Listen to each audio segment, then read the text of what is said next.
Hello everyone, welcome to this video. In this video, I'm going to talk about Stronger. Stronger is one-act play, and one-act play that's written by August Strindberg. It was originally in Swedish. Well, we are not going to take the text, no, but we are going to analyze the text of the Stronger. Actually, we're just going to analyze, not really the text as well, because we don't talk about a lot of quotations from the drama, but we are going to analyze it in so many ways, like what is the climax, what is the plot, what is the conflict, what is the setting, and etc. And at the end, I would like the most important part is, as I showed why the writer uses X and Y for the characters' names. So uh, we're gonna answer this at the end because the play is called the Stronger. So who is the stronger? Okay, actually we have two main characters, and soon we're gonna know them. And basically, yeah. And actually, took this. I took this play when I play from my class. My teacher, always when we studied a one-act play, my teacher wanted us to prepare a pamphlet for it for their students. So I took the responsibility of this one. Actually, I took responsibility of three uh, of the uh, pamphlets of three different one-act plays, and this is one of them. So you can go, if you go to my SlideShare account, which I will put a link in the description, you can get the Word file. So you can use it easily with your homeworks or whatever. So now let's start. And let me tell you something before I start. It's kind of the spoiler warning. Um, Before you read it, before you watch this video, it's better for you to read the actual text, and it's not very long. I will put link in the description to go to oneactplays.com so you can read the text of the Stronger. And it was originally in Swedish, but actually it's been translated to English, so you can go and read it and then come back here. If not, I will explain the plot, but then you don't get the actual meaning because there's a lot of things that you need to read in the actual one-act play. But anyway, let's start. I warned you guys. The plots. Okay, let's read the plot. Okay. Mrs. X and Miss Y meet in a corner of a woman's cafe on a Christmas Eve. So it tells us about the setting as well. It's a Christmas Eve, okay? But on a Christmas Eve, not a specific Christmas Eve. I will talk about this at the end when I reveal about the names. Mrs. X starts greeting and talking to Miss Y. After greeting, she criticizes her for her loneliness. Then Mrs. X keeps talking and revealing memories. Basically here, she gradually changed. At first, we think they are friendly because, Mrs. X greets Miss Y and they talk. Actually, not they talk, but Mrs. X, gradually will turn into, I don't know, a memory revealer or something like that. So, till we know Miss Y was Mrs. X's husband's lover, okay? But it's all been revealed by Mrs. X, okay? And Mrs. X tells Miss Y that she destroyed her life and she changed her, but later she says that she is the stronger in all what happened. Okay, this is not the answering, by the way. We will talk about the stronger later. And Miss Y is not the stronger as well. We will talk about it later, okay? Is the stronger in all what happened, and at the end, she says she will leave the cafe to go home to make love with her husband. Basically, from the plot, what we know that we have two girls fighting over one man. This is kind of love triangle, okay? We don't really get into this love triangle thing. But what you see, we have two main characters. We have Mrs. X. We know that she is married, she has a husband, and we have Miss Y, that she is not married. And their name is Mrs. X and Miss Y. Actually, Miss Y has a name, but the writer uses Miss Y instead of her actual name that we know from the one-act play. We will explain this later. So now let's get into the deeper analysis.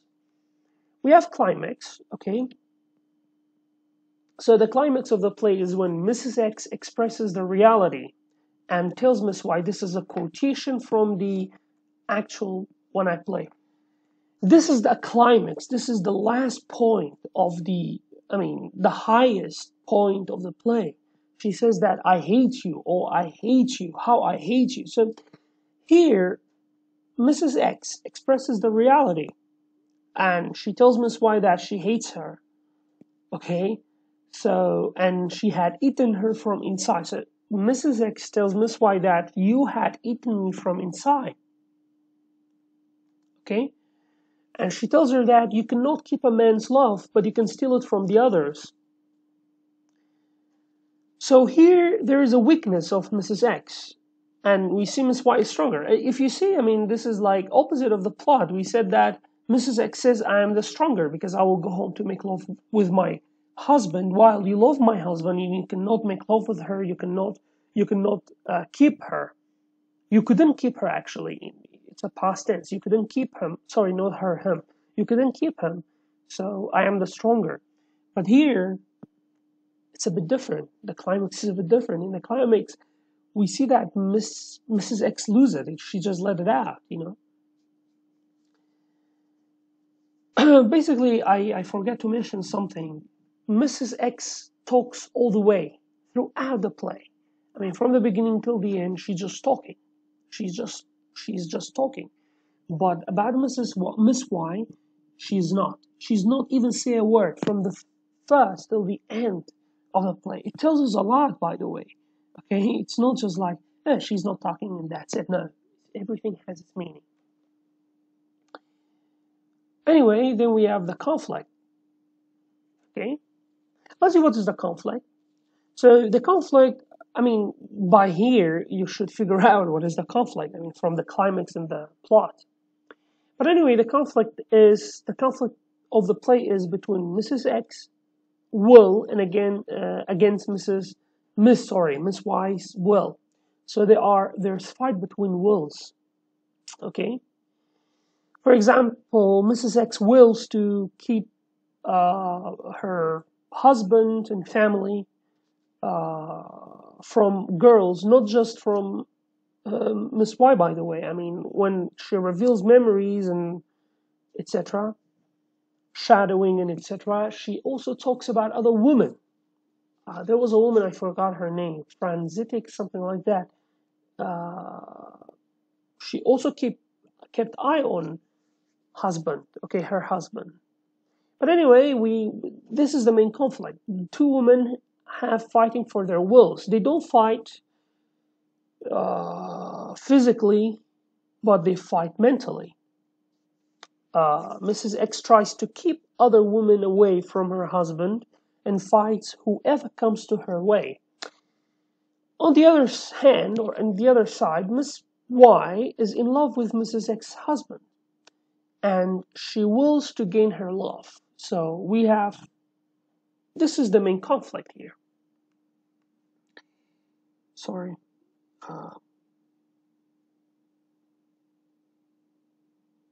It's always happened with me. Oh my. Okay. Then we have still. Let's keep on the wall. But this is the main theme of the conflict. Okay. And Mrs. X keeps talking throughout the play, and Miss Y doesn't say a word, as I told you now. But her silence and her facial expressions tells so much. At the end, if judging by appearance, we find Miss Y is weak, while Miss X is the stronger because she is able to keep her house, her husband. Okay, let's get into. Later we will answer who is the stronger. So now let's get into the characters. We have two main characters, but we will talk about three. Actually, I prepared two, but we will talk about three while we are talking about Mrs. X. So Mrs. X, she's a round character. What do we mean by round character? Well, we mean that she's changing throughout the play. If you see at the beginning, she has certain characteristics, but while she reveals many secrets and and stuff, she changed. I mean, her opinion, her facial expressions, her the way she acts. So she's a round character, and she's wearing a winter coat, okay, and a hat, and she keeps talking to Miss. This is just her appearance, you know. So she keeps talking to Miss Y throughout the play. She makes fun of Miss Y's loneliness. Later in the play, we know she hates Miss Y. That was the climax point. But she also admits she changed a lot to be similar to Miss Y, and she pretends to be the stronger. So here we can see that I mean, by this statement, we can see that she's a round character. And the other character I want to talk about, which is a flat character, and he is Bob. Bob is the husband of Mrs. X. He's a womanizer. I don't know, like he is a manager of a theater, and Miss Y was an actor there, and this is why they improve their feelings for each other. But what you see here is her husband is named Bob. They talk a lot about Bob, and he's a character, but he never showed up on the play, so I wouldn't count her as a character in this video, okay? I mean, I wouldn't count her as like to talk about her more, but we know, you just need to know that he's a womanizer. He's a husband of Mrs. X. They have two children together. But he is a bitch. I mean, that this is all I can say. Probably not, but anyway, I mean, he's a bit, I don't know, like he is a manager, and I think he uses his position to get girls a woman, and I don't know, and he cheats on her husband and on her wife, on his wife, and etc. Let's get into Miss Y. So Miss Y, she is also a round character. She also changed a lot though. And her name is Amelia, so we have a name for her. The Y is equal to Amelia, but here the writer only uses Y, only Y. And we will see why the writer uses X and Y, okay? And she keeps silent throughout the play. She doesn't say anything. She only listens to Mrs. X. In the play, Mrs. X reveals that she was her husband's lover, former lover, and her friend. But by the way, Mrs. X tells about her change to be similar to Miss Y. We know about what is her favorite thing, and vice versa. Okay? So basically, Mrs. X changed to be Miss Y. Why? To keep her husband. For example, Amelia loved to live near lake, so now their house is near a lake. Emilia loved hot chocolate, so Mrs. X, I mean, in the play, when she comes, she orders a hot chocolate. Miss Y loved reading. Now, Mrs. X reads as well because she wants to be similar to Miss Y, just to keep her husband. So she totally changed. Now, personally, I don't like that, but yeah, I mean, this is what happened. So let's go to the setting. The time is on a Christmas Eve evening. Not necessarily evening, but it's on the Christmas Eve. And I don't think it's evening, by the way. But anyway, it's on the Christmas Eve. The place is in a corner of a woman's cafe. There are two small iron tables and red roasted sofa and some chairs, and there is a half-empty beer on Mrs. Y's table. This is the setting. This is the place, okay? Then we have the atmosphere. Basically, the atmosphere of this play is a psychological study of human nature and is a complicated it's a very complicated social problem. Like, I don't know, it's very complicated. Like, there is a woman wants to keep her husband. The husband doesn't really love her, and he goes out to other women, and this woman is totally an obstacle. They have two children together. I don't know. This is like a social problem, complicated social problem, because you also don't know who's the stronger, who's right. For example, You see, Miss Y is really in love with that man, while this man is having a family. Uh, Even if he doesn't love the wife, his wife, he has two children together.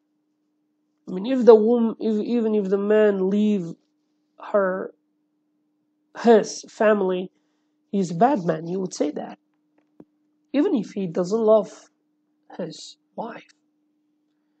And you say Miss Y is bad because he loves a man who is get married, but you see some people say love doesn't have any uh, borders. So I mean, it's a bit complicated. It needs more analysis on that. Okay, hard to solve. Okay, so it's a complicated social problem, which is hard to solve throughout the play. That might create a sad, melancholic. There's a sad and melancholic atmosphere. You can feel that, especially when they talk about memory. Both of them, they feel pain. It's not just Miss Y, but Mrs. X is. We will see it later. So let's go to the themes. There's two. Actually, there's one main theme, which is love. Uh, Love is something beautiful, but the play shows that it can be destructive power. It can be a source of destruction, and it should be limited. According to one, I mean, they said everything has limits, and some people say love has no border. Some people say, I don't know, stuff like that. Freedom has no border, etc. But actually, it should be limited. Miss Y is in love with Mrs. X's husband, and he also loves her back. Love itself is an amazing feeling, yeah, but in this situation, it is wrong. It destroys Mrs. X's family. So we can see that. I mean, you love Mrs. X's husband. You like to have boom boom with him. It's okay, but I mean, if he is a single, it's okay. You can go and have boom boom with him. Like, you can love him and etc. But uh, you know that your love for that man will destroy this family, and you were, sorry, a friend of Mrs. X. You were a friend of Mrs. That's right. I mean, in the play, if you read, you know that Mrs. X kept her because she was afraid from her somehow.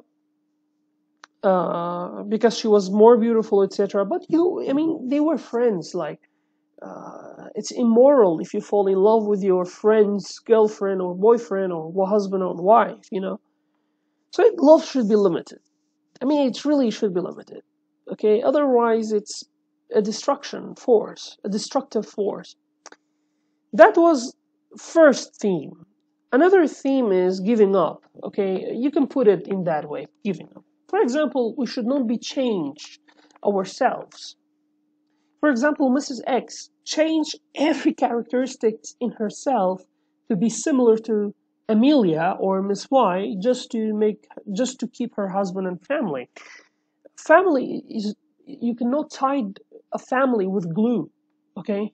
I mean, if the love between a husband and wife is lost, then you don't really have a family. And if you change yourself to be someone else just to keep your family, this is a stupid idea. You should be yourself.